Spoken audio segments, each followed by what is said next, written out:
Assalamualaikum warahmatullahi wabarakatuh. Perkenalkan, kami kelompok 5 mata kuliah Ilmu Pengetahuan Alam semester 1 Prodi Pendidikan Guru Sekolah Dasar STKIP 11 April Sumedang. Teman-teman, perkenalkan nama saya Erna Nur Fadilah selaku moderator di sini dan saya beserta teman-teman saya Teh Sandra Watikusuma dan Teh Desi Nafisa. Di sini kami akan menjelaskan atau mempresentasikan makalah kami yang berjudul Aplikasi Proses Pembelajaran Ilmu Pengetahuan Alam dalam bentuk Pedagogical Content Knowledge. Pedagogical Content Knowledge atau PCK itu merupakan menitik beratkan bagaimana suatu proses atau materi yang akan disampaikan dalam satu pembelajaran atau dalam proses pembelajaran yang dapat dipahami oleh peserta didik. Contohnya seperti saya akan menjelaskan tentang besaran dan satuan kepada anak-anak, tapi dalam pembentukan aplikasi ini saya akan menjelaskan dalam bentuk eksperimen atau seperti contoh-contoh yang dapat lebih mudah dipahami oleh anak-anak atau peserta didik. Kita akan masuk ke poin yang pertama dalam aplikasi proses pembelajaran melalui atau dalam bentuk pedagogical content knowledge, yaitu overview materi. Overview materi ini merupakan ciri-ciri makhluk hidup dengan konsep perubahan energi dan materi, juga konsep-konsep atau unsur-unsur makromolekul pembentukan kehidupan. Seperti biologi atau ilmu biologi, yaitu ilmu pengetahuan alam yang di dalamnya adalah mempelajari tentang ilmu kehidupan dan makhluk hidup. Dan makhluk hidup itu sendiri yaitu objek studi yang paling besar jumlahnya dan keanekaragamannya. Agar lebih memudahkan mempelajari diperlukan suatu sistem untuk mengelompokkan tumbuhan dalam unit tertentu. Dalam ilmu biologi, proses pengelompokan unit tertentu disebut dengan klasifikasi.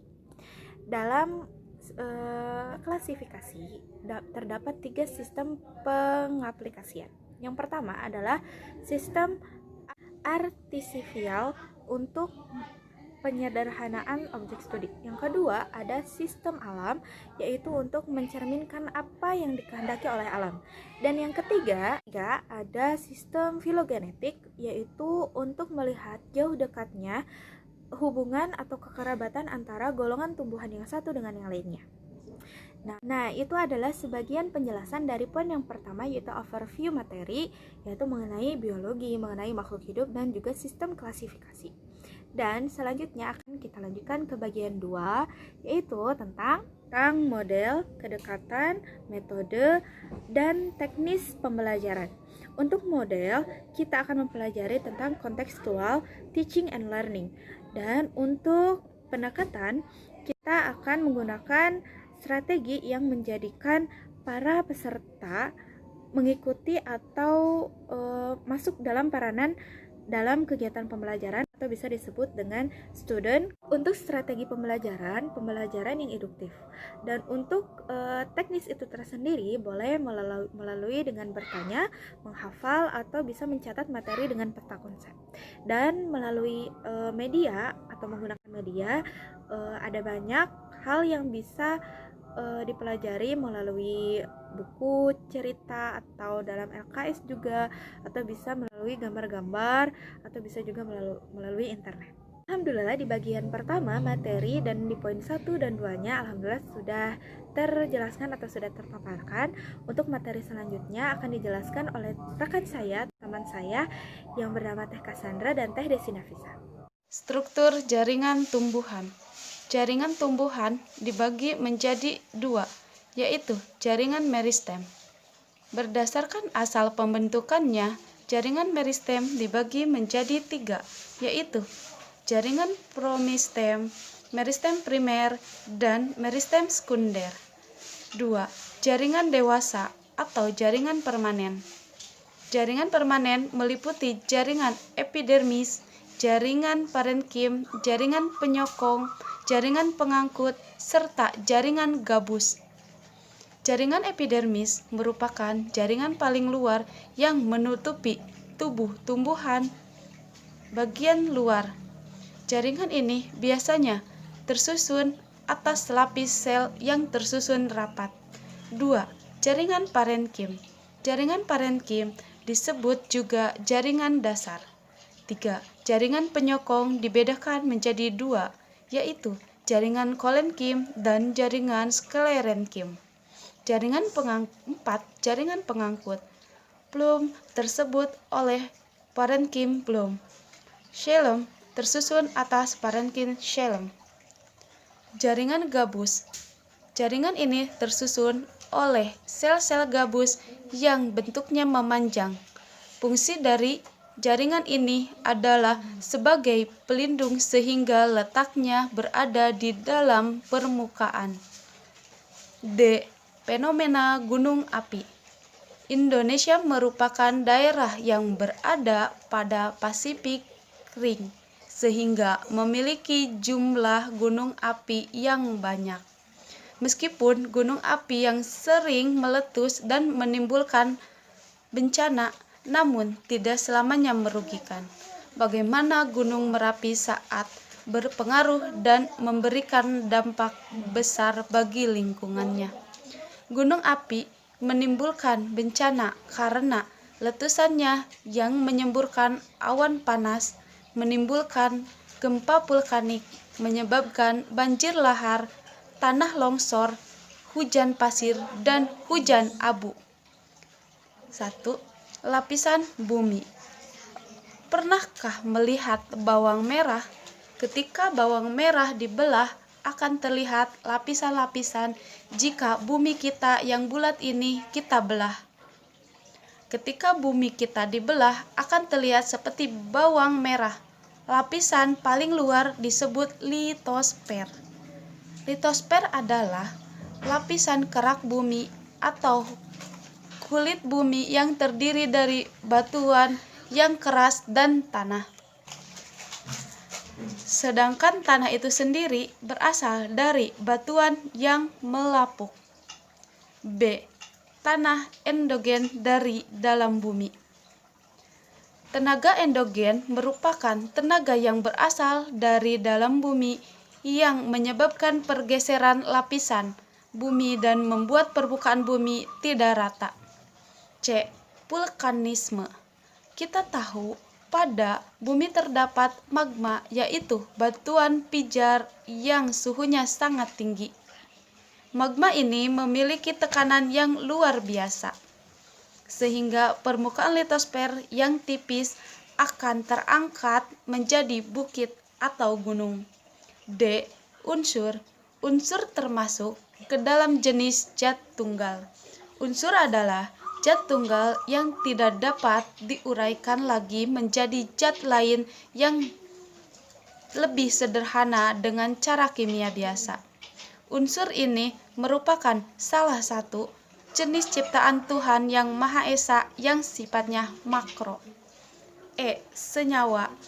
Senyawa merupakan zat tunggal yang tersusun dari 2 atau lebih unsur-unsur tak sejenis dengan perbandingan tertentu. Di alam ini terdapat kurang lebih 10 juta senyawa. F. Campuran. Saat ini Anda membuat minuman teh. Zat apa sajakah yang dicampur saat melarutkan garam atau gula pasir ke dalam yang berisi air? Apa yang dapat kamu amati? Dalam kehidupan sehari-hari, banyak yang kita jumpai campuran. Pada peristiwa erupsi gunung api, dapat ditemukan jenis campuran ini. Misalnya, campuran pada banjir lahar dingin. Campuran tersebut terdiri dari banyak materi, misalnya batuan, kerikil, air, dan lain-lain. Jadi, campuran terdiri dari beberapa komponen dengan komposisi yang tidak tertentu. G.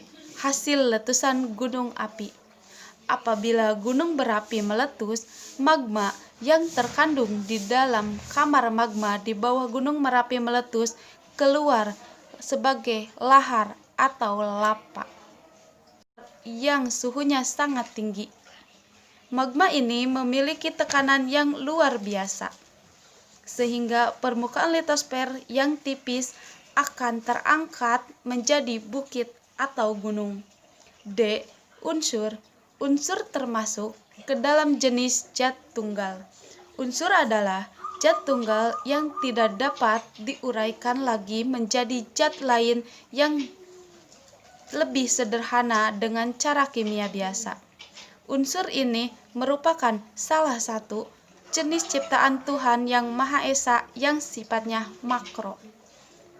Senyawa. Senyawa merupakan zat tunggal yang tersusun dari 2 atau lebih unsur-unsur tak sejenis dengan perbandingan tertentu. Di alam ini terdapat kurang lebih 10 juta senyawa. Campuran. Saat ini Anda membuat minuman teh.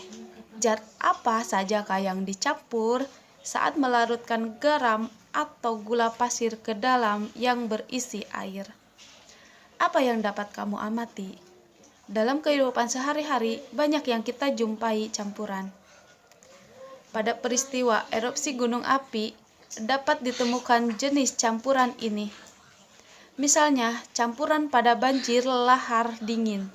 Campuran tersebut terdiri dari banyak materi, misalnya batuan, kerikil, air, dan lain-lain.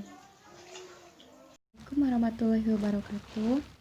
Saya Desi Nafisa dan saya akan menjelaskan tentang sistem ekspresi pada manusia. Yang pertama, menghargai dan menghayati ajaran agama yang dianutnya. Yang kedua, menghargai dan menghayati perilaku jujur, disiplin, tanggung jawab, peduli, toleransi, gotong royong, dan kreatif. Yang ketiga, memahami dan menerapkan pengetahuan konseptual dan prosesural. Yang keempat, mengubah dan menyaji dan menalar dalam ranah konkret. Ya, itulah. Dan yang pertama saya akan membahas tentang overview materi, yaitu metabolisme diperlukan manusia untuk mengatur semua sistem tubuh. Jadi proses ini menghasilkan zat sisa yang dapat meracuni tubuh, sehingga harus dikeluarkan. Proses pengeluaran zat-zat sisa metabolisme tubuh disebut ekskresi. Kulit manusia tersusun oleh 2 lapisan utama, yaitu yang pertama lapisan epidermis atau kulit ari, dan yang kedua epidermis terdiri atas 4 macam, yaitu yang pertama sel keratinosit, yaitu penghasil keratin atau zat tanduk. Yang kedua sel melanosit yang berfungsi sebagai penghasil melanin. Yang ketiga sel Langerhans, dan yang keempat sel Merkel. Sel itu terletak jauh di dalam epidermis, tepatnya pada batasan antara lapisan epidermis dan lapisan dermis. Pada lapisan epidermis terdapat 5 stratum jaringan, yaitu yang pertama stratum Koreman yang mengandung banyak sel kerotenir. Yang kedua stratum lucidium yang mengandung 2 hingga 3 lapisan sel yang rapat dan terisi keratin. Yang ketiga stratum granulosa yang mengandung 3 hingga 5 lapisan sel keratinosit. Yang keempat sel stratum spinosum yang mengandung 8 hingga 10 lapis sel. Yang kelima stratum basal yang mengandung 1 lapisan sel pilar yang secara aktif membelah secara mitosis untuk menghasilkan sel-sel yang berpindah ke lapisan atas epidermis.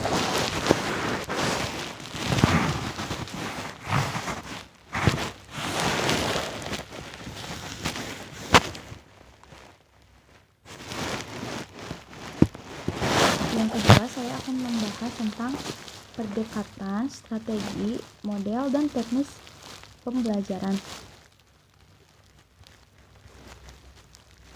Metode pembelajaran yaitu Problem Based Learning atau PBL, pendekatan melalui Contextual Training and Learning atau CTL, strategi yaitu Inducing Thinking, strategi pembelajaran induktif. Yang metode yang dilakukan yaitu diskusi, demonstrasi, atau eksperimen. Tekniknya yaitu mencatat dengan peta pemikiran atau mapping mind. Terus ada media pembelajaran. Media pembelajaran di atas yaitu gambar anatomi kulit, koyo untuk didetoksifikasi, dan air garam. Mungkin begitu yang bisa saya jelaskan. Mohon maaf bila ada kekurangan atas penyampaian yang saya jelaskan. Billahi taufiq wal hidayah. Wassalamualaikum warahmatullahi wabarakatuh. Alhamdulillahirabbil alamin. Presentasi kelompok 5 telah selesai. Terima kasih atas perhatiannya dan mohon maaf apabila ada kata-kata yang keliru, ada kata-kata salah penyebutan pelafalan nama, kata ataupun bahasa. Terima kasih atas perhatian dan partisipasinya. Kami kelompok 5 pamit undur diri dari semua teman-teman yang ada di rumah. Terima kasih. Assalamualaikum warahmatullahi wabarakatuh.